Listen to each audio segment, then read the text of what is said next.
Siamo con Francesco De Rozas, capitano dell'Usinese, che riesce a battere 2-1 l'Ossese, a qualificarsi al prossimo turno, ma davvero una faticaccia. Insomma, la partita si era messa bene, 1-0, poi con l'uomo in più vi siete un po' cullati e l'Ossese riuscite addirittura a pareggiare.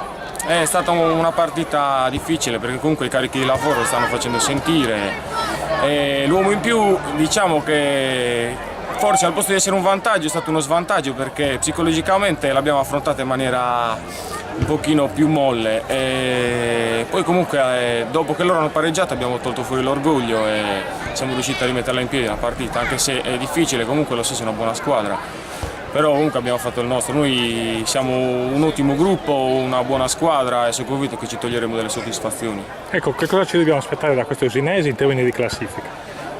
Noi viviamo la giornata, sappiamo di essere forti, sappiamo di essere un gran gruppo soprattutto, vediamo come ci troviamo da qua a dicembre.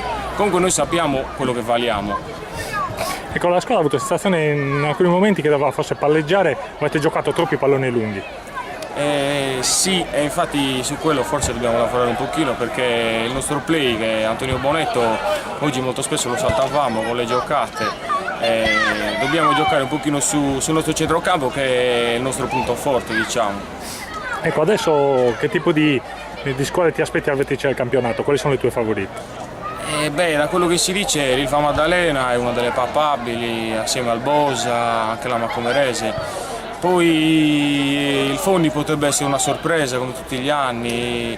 Diciamo che almeno 4 o 5, diciamo più o meno sullo stesso livello, siamo queste qua. Certo. Ecco, senza Bruno Muroni e Andrea Merella adesso insomma sei uno dei pochi sopravvissuti qui a Usine.